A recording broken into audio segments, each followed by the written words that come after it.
안녕하세요. 박철호의 경매TV 박철호 대표입니다. 지난 영상에서 제가 올려드렸던 것처럼 우리가 이제 낙찰받은 이후에 안에 살고 있던 사람과 협의를 통해서 어떻게 내보낼 수 있는지 그 과정을 알아봤고요.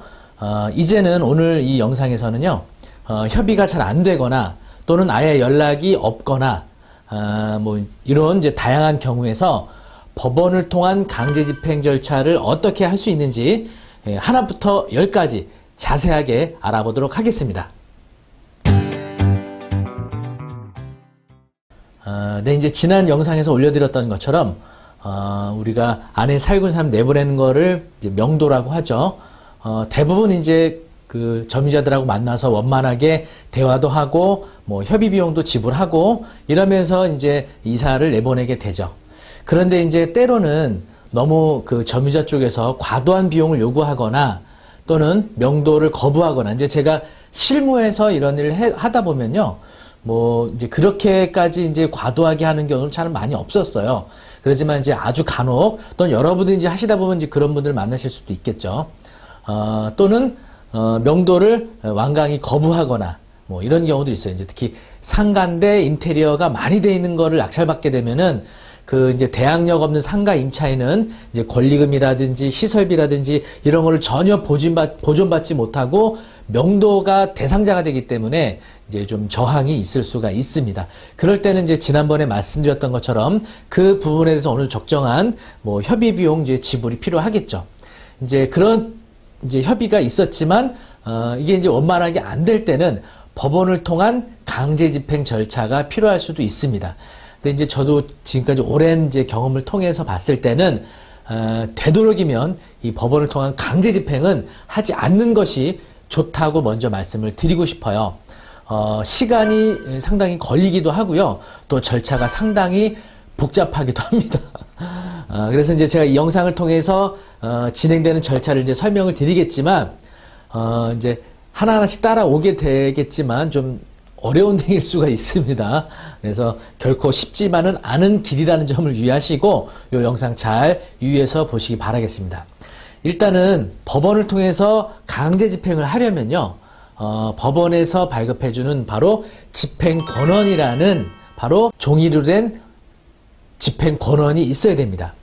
여러분들이 이제 경매가 아니고 만약에 상가를 하나 가지고 있는데 임차하고 있는 임차인이 장사가 안 된다는 어떤 이제 사유로 월세도 안 내고 또 만기가 됐는데도 안 나가고 이미 이제 월세를 너무 이제 상가의 경우는 이제 2기, 3기 이상의 차임을 연체하게 되면 임대 차지 요건이 되겠죠. 그런데도 명도를 거부하게 될 때 임대인 입장에서는 이제 내보내야겠죠. 그러면 법원을 통해서 강제 집행을 해야 되는데 강제 집행을 하기 위해서는 바로 법원을 통한 집행 권원이 있어야 되거든요. 다시 말하면 명도 소송을 해서 판결문을 받아야만이 내보낼 수가 있습니다. 그런데 이 명도 소송을 해서 판결문을 받기 위해서는 오랜 시간 동안 바로 소장을 제출하고 변론기일을 열어서 선고가 열리고 또 확정되기까지 기다려야 되고 이런 시간이 걸리게 되죠. 그래서 보통 이런 이제 간단한 이제 소송이라 하더라도 보통 이제 뭐 짧아야 6, 7개월, 길면은 1년 이상 걸리겠죠. 또 이게 1심이 확정이 돼야겠죠. 네, 이제 이렇게 이제 시간이 오래 걸리다 보니까 일반 임대차에서는 이제 임차인이 좀 안 나가려고 하거나 또 문제가 생겼을 때 굉장히 이제 곤혹스러워지게 되죠. 하지만 경매의 경우에는요, 이런 명도를 보다 쉽게 할 수 있는 제도를 마련을 했습니다. 바로 부동산 인도명령이라는 제도가 있거든요. 그러면 이 부동산 인도명령이라는 제도는 어떤 법에 근거했는지 그 조문을 함께 간단히 보시고 본격적으로 알아보도록 하겠습니다. 네, 지금 이제 보이시는 화면은요, 여러분이 검색창에다가 민사집행법이라고 검색을 하시면 되고요. 이 민사집행법 바로 이제 경매를 진행하는 절차법이라고 보시면 되겠습니다. 여기 이제 136조를 보시면요. 화면 좀 크게 해드릴게요. 자, 여기 보시는 것처럼, 부동산의 인도명령 등 해서, 법원은 매수인이 대금을 낸 뒤 6월 이내. 요거 되게 중요합니다. 여러분이 대금 납부로부터 6개월 이내에 인도명령을 신청하셔야 돼요. 대금 납부로부터 6개월이 경과하게 되면 인도명령을 신청할 수 없습니다. 그러면 명도 소송으로 가야 돼요. 아시겠죠? 그래서 신청하면 채무자, 소유자 또는 부동산 점유자에 대하여 부동산을 매수인에게 인도하도록 명할 수 있다. 이렇게 돼 있죠. 인도하도록 명할 수 있다. 바로 이게 부동산 인도명령의 바로 민사집행법 조문입니다. 제136조. 이 부동산 인도명령이 바로 명도소송에서 판결문을 받은 이런 동일한 효력을 가진 집행권원이다라고 볼 수가 있겠죠. 바로 법원을 위한 강제집행의 첫 번째 절차, 부동산 인도명령을 신청하는 겁니다. 이 부동산 인도명령 신청은 대금 납부하면서 동시에 신청하시는 게 좋겠죠. 굳이 이거를 텀을 들였다가 늦게 신청할 필요는 없죠. 그래서 대금 납부와 동시에 점유자의 관계에 대한 부분을 확인해서 인적사항, 이름하고 주소만 확인하면 되죠. 그러니까 내가 낙찰받은 부동산의 소재지와 점유하고 있는 사람의 이름은 알아야 돼요. 이름. 그래서 보통 주거용 부동산의 경우는 전입 세달라문을 하거나 또는 뭐 이제 점유자가 미상인 경우는 우편물의 수신인 또는 채무자를 상대로 일단은 인도명령을 신청을 해야겠죠. 그러면 인도명령에 대한 신청 양식을 한번 보여드리도록 할게요. 네, 자, 보시는 것처럼 부동산 인도명령 신청이라고 이렇게 이제 되어 있죠. 요거는요, 여러분들이 뭐 직접 워드로 작성하셔도 되고, 법원 경매 정보 사이트나 또는 저희 네이버 카페에 오시면 경매 서식에 가시면 어렵지 않게 찾으실 수 있거든요. 그래서 여기 이제 보이시는 것처럼 여기 이제 사건 번호 작성하셔야겠죠. 그래서 뭐 낙찰받으신 사건 2019 타경 1, 2, 3, 4 이런 사건 번호, 그리고 신청인 낙찰자인의 여러분 인적사항을 쓰시는 겁니다. 이름하고 거주지, 그렇죠? 그리고 피신청이라 그래서 요 부분이 이제 되게 중요하죠. 그러니까 점유자, 인도명령 대상자를 쓰시는 겁니다. 여기다 이름을 작성하시면 되겠죠. 그리고 여러분이 낙찰받은 부동산 소재지를 작성을 해주시면 되겠습니다.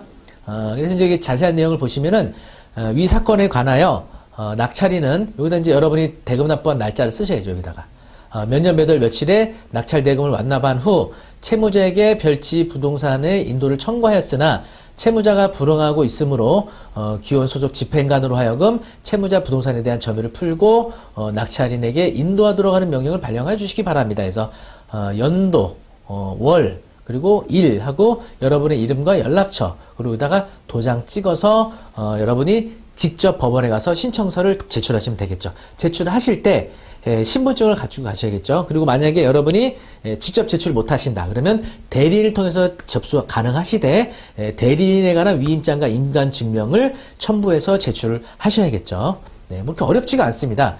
그리고 이제 여기서 유의하셔야 될 거는 간혹 가다 보면 점유자가 여러 명인 경우가 있죠. 전입 세대가 여러 명이거나 또는 법원 조사상 나타난 전입신고되지 않은 이제 다양한 점유자들, 이런 점유자들을 각각 다 사건 번호별을 개별적으로 해서 신청을 하셔야 됩니다. 아시겠죠? 그래서 점유자가 3명이다 그러면 인도명의 신청서를 3명을 작성해서 피신청인의 각각의 이름을 써서 3장으로 해서 접수를 하시면 사건 번호 3개가 부여가 됩니다.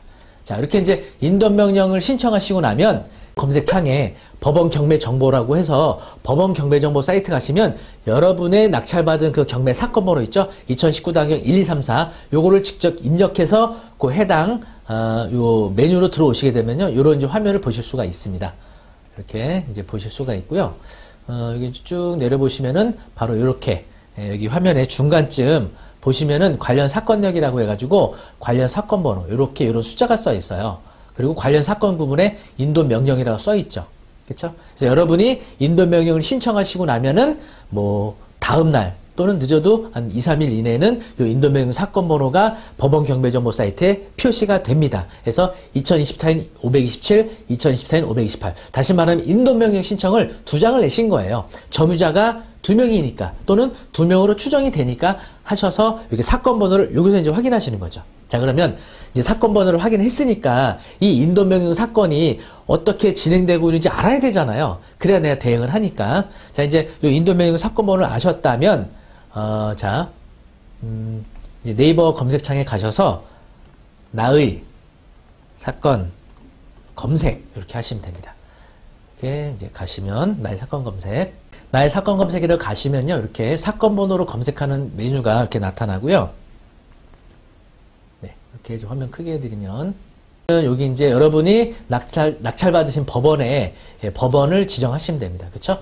광진구라든지 성동구라든지 여기 있는 물건 낙찰받으면 동부지원으로 선택하시면 되죠. 그렇죠? 그리고 아까 법원 경매 정보 사이트에서 확인하신 여기 이제 사건 번호를 여기다 입력하시는 거죠. 여기다 이렇게. 자, 그러면 직접 한번 해볼까요? 자, 이렇게 해서 동부지방법원 2020 한 다음에 이렇게 내려보시면 타인이라고 써요. 경매 인도명령 사건 번호가 바로 부호가 타인이거든요. 여기다가 1, 2, 3, 4 이런 식으로. 당사자명에는 낙찰받은 여러분 이름을 쓰셔도 되고요.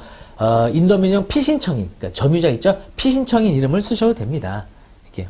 아이고, 홍길동. 그 다음에 자동완성 방지 문자. 그쵸? 요거 488-754. 이렇게 해갖고 검색 버튼 누르시게 되면 요 인도명령 사건에 대한 절차를 확인하실 수 있고, 요거를 앞으로도 두고두고 보고 싶으시다. 이거 꼭 입력을 안 하고라도 바로 클릭해서 보고 싶다 하시면 여기 사건 검색 결과에 체크하시면은 여러분이 검색한 그 이제 메뉴가 아래쪽에 항상 떠 있기 때문에 클릭만 한 번만 하시면 바로 그 사건을 열람하실 수 있는 상태가 되겠죠. 네.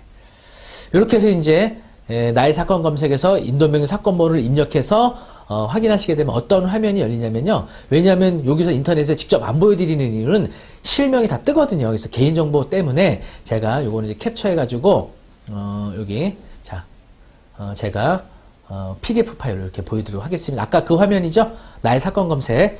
자 보시면은 자, 아래쪽에 쭉 내려보시면은 이렇게 당사자 내용 해가지고 피신청인, 신청인 이렇게 나오죠? 이렇게 그래서 신청인. 여기 이제 신청인이 왜 두 명이 되어 있냐면 공동 명의로 낙찰을 받은 거예요. 그래서 공동 명의로 낙찰 받았기 때문에 정 씨, 권모 씨 이 두 분이 공동 명의로 받아서 신청인이 두 분 이름이 들어가는 거죠. 대신 피신청인은 노 씨 한 사람인 거죠.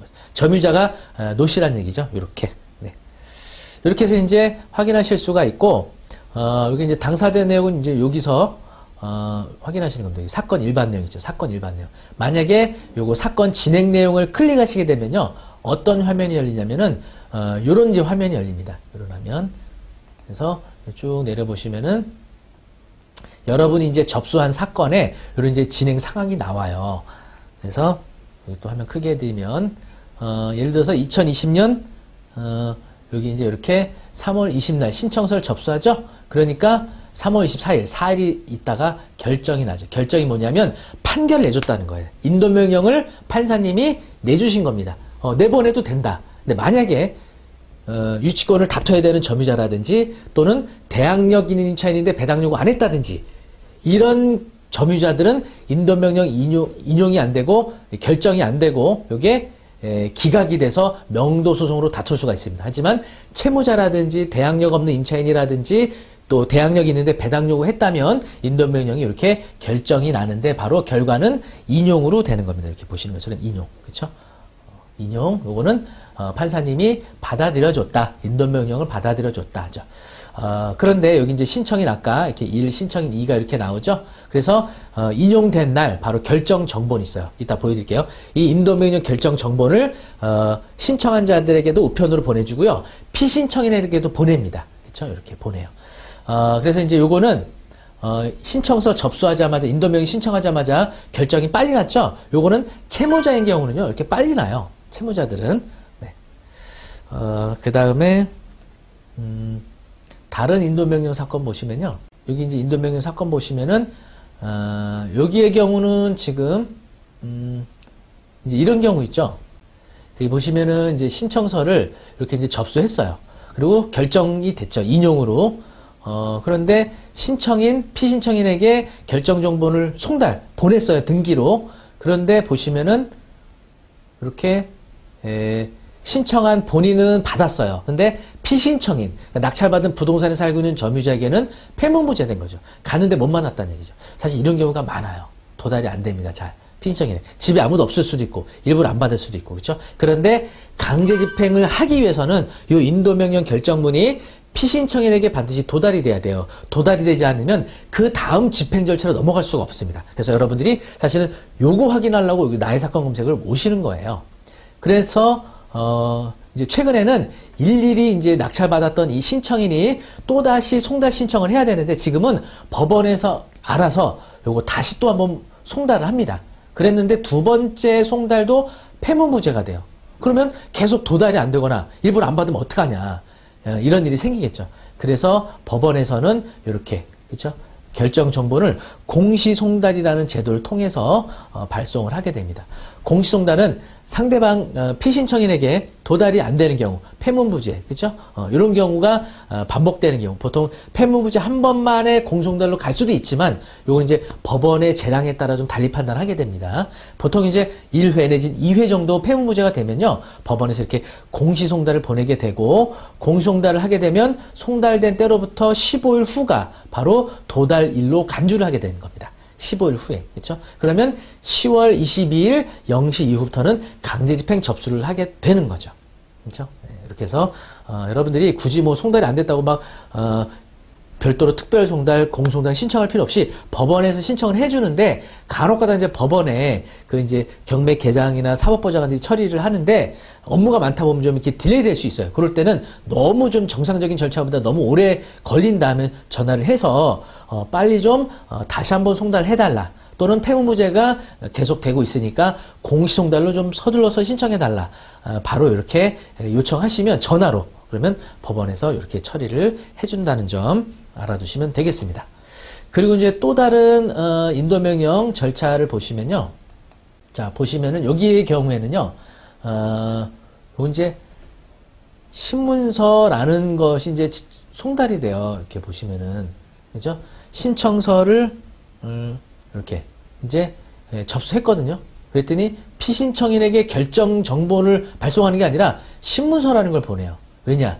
채무자가 아닌 임차인의 경우는요. 그러니까 대항력 있는 임차인이든 대항력 없는 임차인이든 단순 점유자든 법원에서는 당신에 대해서 낙찰받은 사람이 인도명령을 구하는데 할 말 있으면 해봐라 라고 기회를 주는 거예요. 그래서 신문서를 보내게 됩니다. 그래서 피신청인이 자기가 어떤 항변을 하고 싶다면 그거에 대해서 이렇게 답변서도 제출합니다. 그렇죠? 그래서 채무자는 인도명령 신청하시면은 바로 거의 뭐 한 3, 4일 이내 인도명령이 인용돼서 바로 집행으로 넘어갈 수가 있는데, 임차인의 경우는 일단 신문서를 발송한다 이 얘기입니다. 근데 사실은 이게 그냥 형식적인 절차라고 봐야죠. 뭐 대항력 없는 임차인이 뭐 아무리 답변서를 제출해 봐야 인도명령은 인용이 될 수밖에 없죠. 그리고 바로 이렇게 1월 8일 날 신청서를 제출했는데 여기 보시면 2월 12일 날, 그죠? 2월 12일 날 결정이 되죠. 이거 왜 그러냐면요. 임차인의 인도명령 인용은요. 배당기일 이후, 여러분이 대금 납부하시면 보통 한 달 후가 배당기일이 되거든요. 배당기일 이후에 임차인에 대해서 인도명령이 인용이 된다는 점, 그렇죠? 그래서 좀 채무자보다는 조금 시간이 더 걸린다는 점 유의하셔야 돼요. 그래서 바로 이렇게 신청인, 피신청인에게 인용이 돼서 결정 정본을 이렇게 송달을 하게 되는 거죠. 그래서 채무자는 한 3, 4일 내에 인용이 돼서 바로 송달하고요. 임차인은 신청서 제출하신다 하더라도 신문서를 한번 보내고 인도명령 인용은 30일 후 배당기일 후에 바로 이렇게 인도명령을 인용하게 된다. 이 점 유의를 하시면 되겠습니다. 자, 그 다음에 임차인 또는 채무자에게 인도명령이 도달이 됐다. 그러면 바로 법원에 가셔서 요런 걸 이제 제출하시는데, 요거 이제 민사 신청과에 가셔서 재증명 신청서라는 양식이 있어요. 재증명 신청서. 그래서 여러분이 낙찰받았던 아까 그 신청하셨던 인도명령 사건 번호 있죠? 경매 사건 번호 말고 2020 타격 말고 인도명령 사건 2020 타인, 그렇죠? 그 사건 번호 쓰시고 신청인의 여러분 이름 쓰시고 피신청인의 역시 점유자 이름 쓰시고 별건 없습니다. 그래서 집행문 부여 신청 송달 증명은 요 1번, 2번을 신청하시면 돼요. 확정 증명은 필요 없습니다. 그래서 1항, 2항 체크하셔갖고 날짜 쓰시고 여러분 이름 쓰시고 도장, 그렇죠? 요거를 민사 신청과에 제출을 하시면 바로 그 이제 어떤 서류를 발급받으시냐, 요렇게 생긴 집행문을 받아요. 집행문, 그렇죠? 그래서 뭐 중앙지방법원 무슨 사건, 인도명령 사건에 대해서 집행문, 요거 강제 집행 실시하기 위해서 필요한 요게 바로 집행 권한이거든요. 집행문. 이거 받으려고 인도명령을 신청하고 도달될 때까지 기다리고 도달이 안 되니까 공송달 가고 그랬던 거예요. 그래서 집행문을 이렇게 받으셔야 된다는 점. 집행문. 그리고 또 하나, 아까 집행문하고 신청하신 게 송달 증명원이었죠? 요거 이제 2장을 받으시게 되는 거예요. 집행문하고 송달 증명원. 그렇죠? 이게 피신청인에게 언제 도달이 됐다, 이런 걸 이제 확인하는 서류입니다. 그렇죠? 그래서 집행문과 인도명령 결정 정본 요거 갖고 가셔야 돼요. 원본을 안 갖고 가시면 안 되는, 사본 갖고 가시면 안 돼요. 여러분이 도달받으셨던 인도명령 결정 원본, 그리고 법원에서 받으신 집행문 송달증명서, 요거 3개 가지고 어딜 가시는 거냐? 집행관실 가요. 법원에 집행관실 모르시면 물어보세요. 집행관실 가시면은 요런 양식이 있어요. 이렇게. 네. 그래서 강제집행 신청서. 그래서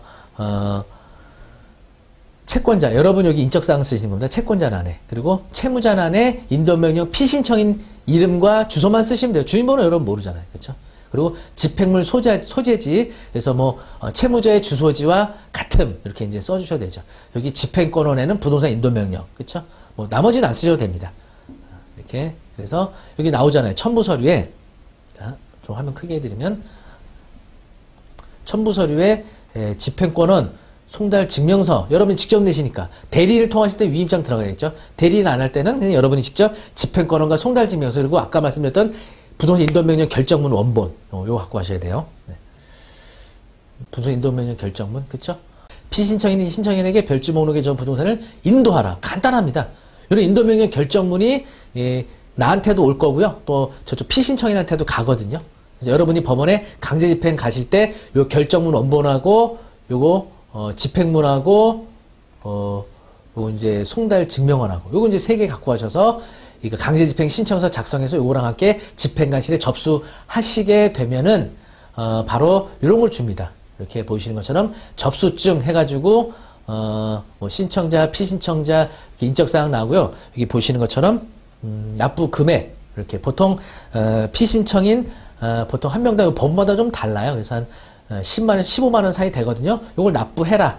그래서 이걸 인터넷으로 납부하셔도 되고요. 보통 법원이 다 신한은행 있잖아요. 신한은행 메뉴 가시면 법원 보관금 그 사이트로 들어가셔서 메뉴로 납부하셔도 되고, 법원 가신 김에 그 은행에 있는데 가서 직접 이걸 제출하시고 요거를 납부하셔도 되겠죠. 요거 이제 납부하시게 되면은 이제 요런 영수증을 이제 받으시면 되죠. 그렇죠? 네, 영수증. 자, 이렇게 이제 강제 집행을 이제 접수하고 오시면 나의 사건 검색에 가서 다시 한번 내 사건 진행 내용을 확인을 하시게 되면은 요런 이제 문구가 뜹니다. 집행문 및 송달 증명. 그렇죠? 이렇게. 내가 아까 집행문하고 송달 증명 신청했잖아요. 그게 이렇게 기재가 되는 겁니다. 그렇죠? 네. 그 다음에 이제 뭘 해야 되느냐? 이제 여러분이 이제 법원에다 접수하는 일은 거의 마무리가 됐습니다. 쉽지 않죠. 그래서 강제 집행을 웬만하면 하시지 말라는 얘기입니다. 자, 이렇게 이제 집행 신청하게 되면은 여러분들한테 이제 연락이 와요. 보통 한 2주 이내에 연락이 옵니다. 근데 갑자기 와요, 연락이. 갑자기 연락이 와서, 내일 뭐 오전 10시 또는 2시에 강제집행 예고를 나갑니다. 강제집행 계고를 나갑니다. 그래요. 그래서 여러분하고 증인 2명, 3명이 가야 돼요. 집행관 2명이 오는데 여러분 신청인도 가야 되고 증인 2명을 대동해서 3명이 가야 돼요. 그래서 띵똥띵똥 그 집에 벨을 누르죠. 사람이 나오면 요 화면에 보이시는 것처럼 요 종이를 줍니다. 그래서 보시면은 보이시는 것처럼, 자, 조금 더 크게 해드리면 그죠? 채권자로부터 부동산 인도 강제집행 신청이 있으니 몇 년 몇 월 며칠까지 자진하여 이행하시기 바랍니다. 위 기일까지 자진하여 이행하지 않을 때에는 예고 없이 강제로 집행이 되고 그 비용을 부담하게 됩니다. 그렇죠. 요런 이제 집행 계고장을 바로 그 점유자에게 주는 거죠. 아무도 없으면 어떤 집행관은 문 앞에 꽂아놓고 오고요. 어떤 집행관은 열쇠 개문하는 전문가를 불러서 열쇠를 바로 그 자리에서 개문해서 집 안에다가 붙여놓고 다시 나오게 되죠. 그렇게 되면 사실은 이제 과도한 비용을 요구했거나 또는 명도를 심하게 거부했던 점유자들이 요 단계에 사실은 대부분 협의가 됩니다. 그렇죠? 왜냐하면 그동안 여러분이 구두를 이렇게 얘기했을 때는 점유자분들이 막 이렇게 저항을 했는데 법원에서 막상 강제 집행하겠다고 이렇게 계고를 나가게 되고 예고장을 주게 되면 상당히 심리적 압박감을 느껴서 보다 빨리 좀 과도한 비용을 줄여서 이렇게 명도가 해결될 수 있는 절차이기도 하죠. 그래서 여기까지는 대부분 사실을 거의 합니다. 요 단계까지는. 그렇죠? 요 단계까지 오는 데는 이제 인도명령을 신청해서 인용되고 도달되기까지 보통 뭐 한 달 또는 2달 정도 걸리겠죠. 그리고 아까처럼 법원에 가서 집행 신청해서 계고까지 가는데 뭐 빠르면 일주일 늦어도 2주 이내는 계고를 나가게 되죠.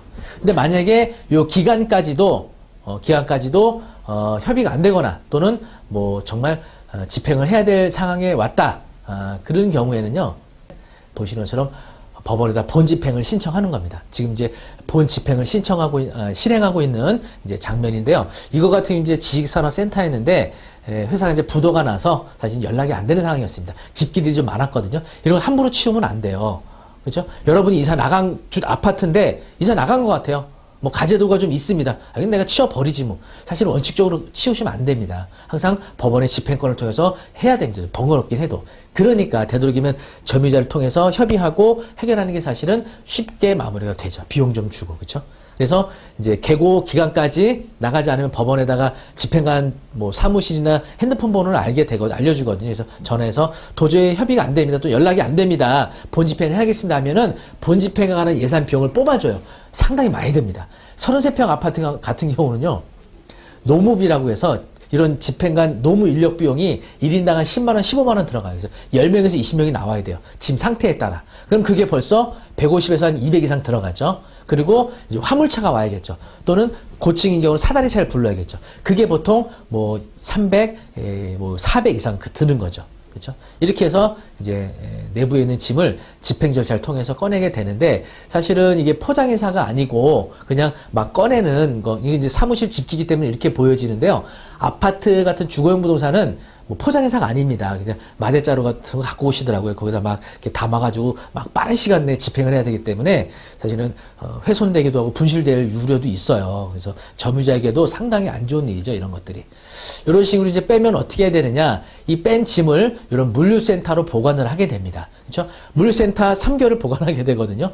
이거 비용, 매수인이 낙찰받은 사람이 비용을 지불하셔야 돼요. 보통 컨테이너 하나당 하루에 뭐 저렴한 데가 5천 정도 하고요. 비싼 데 또 10,000원 정도 합니다. 그래서 이런 거 여러분이 잘 알아보셔서 섭외해서 그쪽으로 갈 수는 있습니다. 그래서 이곳으로 3개월 동안 보관하게 되는데 보관하는 동안 점유자가 찾아갈 수는 있습니다. 근데 전화는 와요.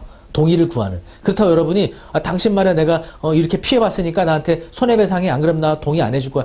이렇게 하면 또 너무 여러분 좀 그렇지 않습니까? 좀 경제적으로 이렇게 어려움에 처했던 분이 찾아가겠다고 하는데 제 개인적인 의견은 그런 연락이 오면 그냥 찾아가시라고 그냥 조건 없이 해주는 게 어떨까 싶습니다. 그래서 이제 찾아가면 이제 끝나는 거죠. 근데 3개월 보관했는데도 찾아가지 않는다. 그럼 어떻게 해야 되느냐? 둘 중에 하나입니다. 유체동산 매각 절차를 밟거나 아니면 폐기 처분하거나. 그죠? 그런데 이제 일단은 유체동산 매각 절차를 밟아야 돼요. 유체동산 매각.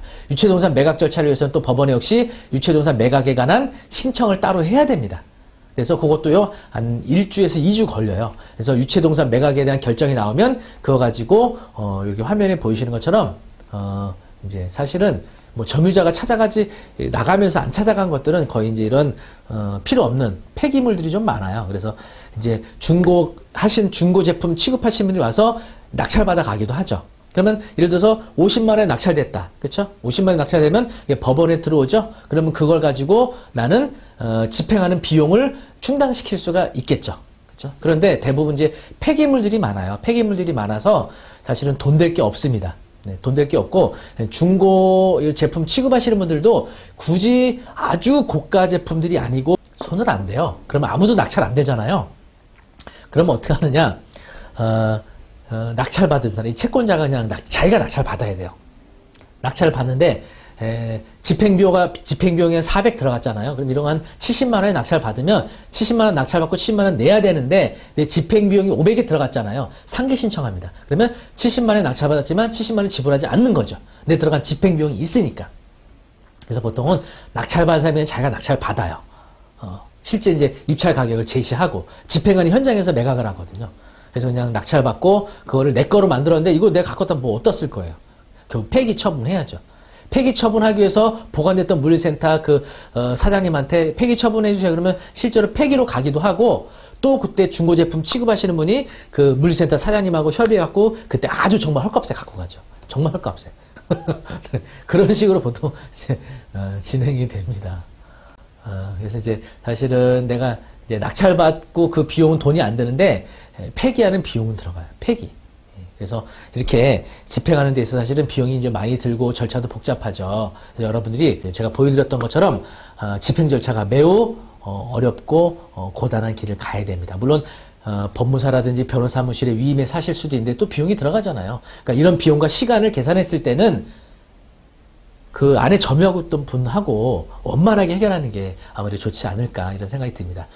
이렇게 이제 부동산 인도명령에 관한 또 강제 집행에 관한 절차를 알아봤는데요. 여러분 어쨌든 원만한 항상 합의를 위해서 노력을 하시고 너무 정 안 되는 경우에만 하셔야 된다는 점 유의하시기 바라겠습니다. 여러분 영상 보느라 고생 많으셨고요. 네이버 카페 박철호의 경매 아카데미 오셔서 궁금한 사항 질문 주시면 제가 답변 드리도록 하겠고요. 또 유튜브 영상이 좋으셨다면 좋아요, 또 구독, 알림 설정 해주시면 큰 힘이 되겠습니다. 여러분 마치도록 하겠습니다. 수고하셨습니다.